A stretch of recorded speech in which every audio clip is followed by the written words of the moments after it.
Namaste, good morning. My name is Rita Dhungel. I'm a faculty member with the School of Social Work, Health and Community Studies at MacEwan University.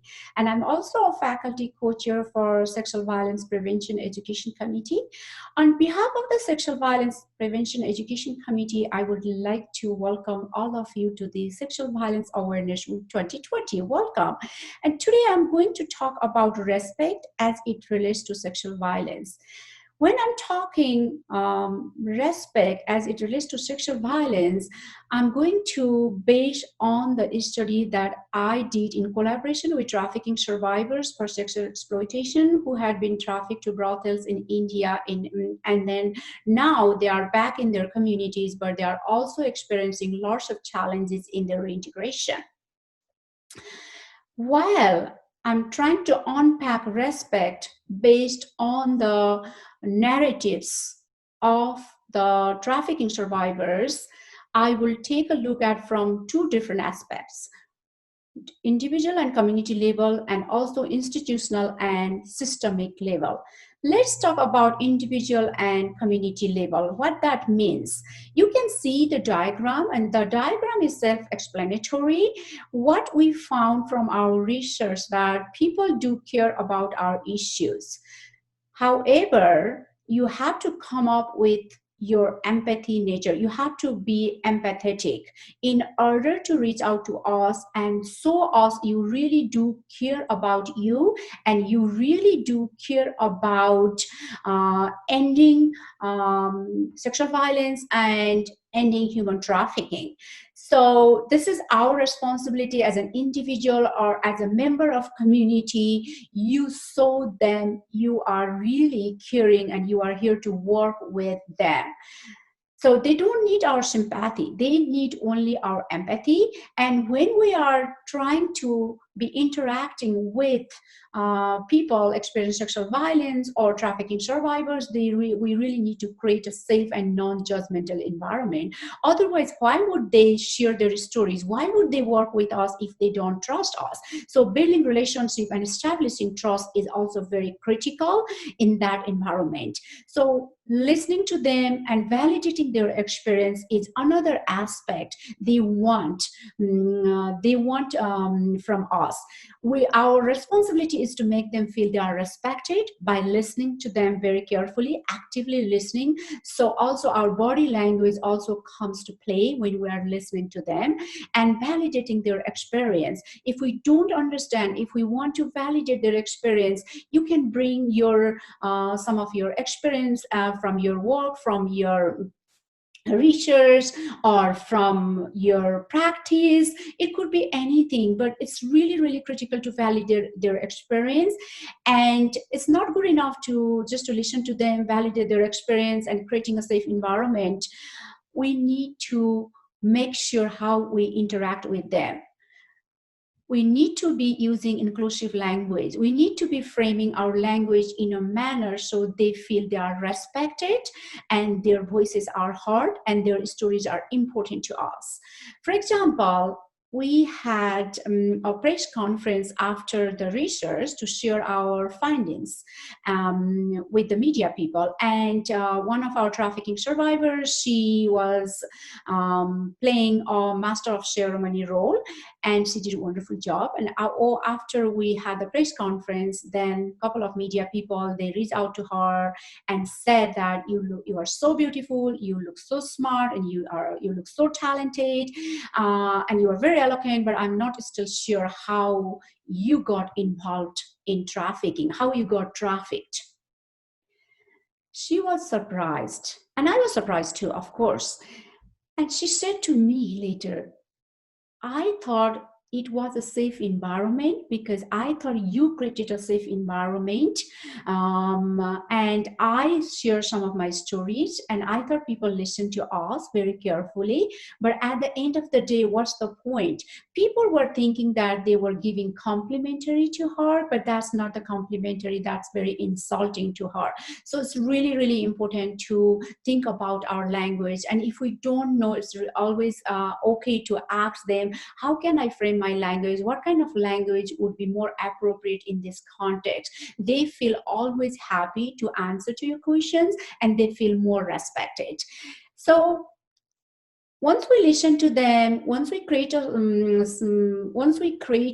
safe environment, and also when we talk to them in a respectful manner, another responsibility as an individual is to act in a timely manner towards ending sexual violence, towards ending human trafficking. If we just listen to them, validate their experience, talk in a respectful manner, is not respect.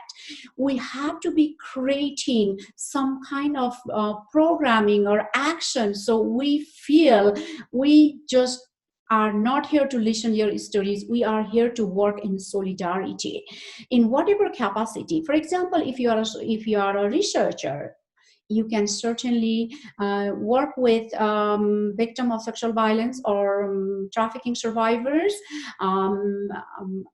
using from social justice lenses in your research. And also, if you are a practitioner, or if you are a policymaker, if you are a program developer, so you can always invite them and develop program based on what they want. Is not based on what our mission or our vision, our organization vision and mission. So that's really important to demonstrate our respect towards the people who experience sexual violence. And at the end of the day, we should be reflecting on our actions, on our behavior, how we treat people, how we talk to people, and also what we did and how the work went. If it did, everything worked out well.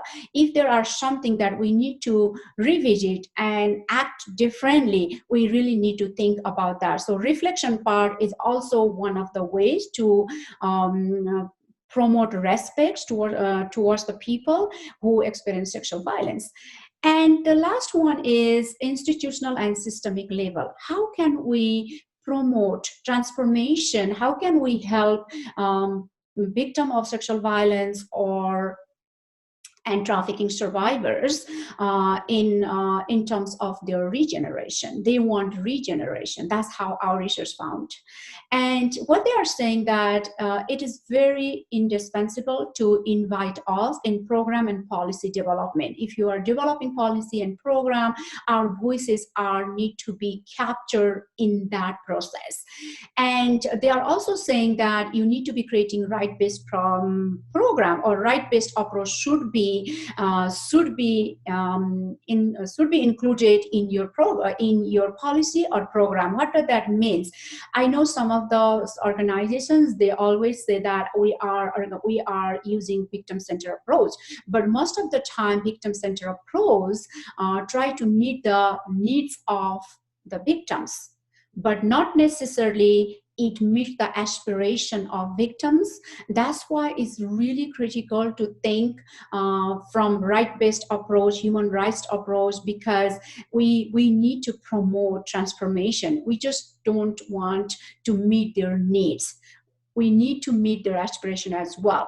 And also, one of the critical things in the Nepalese context, there is no public health services. So people are going through complex trauma. People are experiencing lots of mental and psychological challenges in their lives, but they are not sharing with their friends, with their families, with their medical professionals, or even with anybody, because not just because stigmatization is attached to this illness, but at the same time, they don't have money to go to see a doctor. They don't have money to talk to the counselor. That's why it's really, really important to make sure that whenever they need to go to see a doctor or counselor, it's all for free.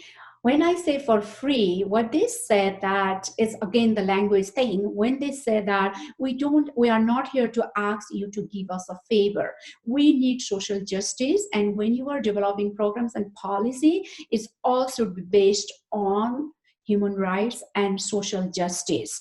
And equality and equity is equally important when you are developing programs for us. Conclude my presentation here, and I'm going to stop here with this quote from the former president of the United States, Obama, young men used to show women the respect they deserve and recognize sexual assault and to do their part to stop it. Thank you so much and enjoy the Sexual Violence Awareness Week.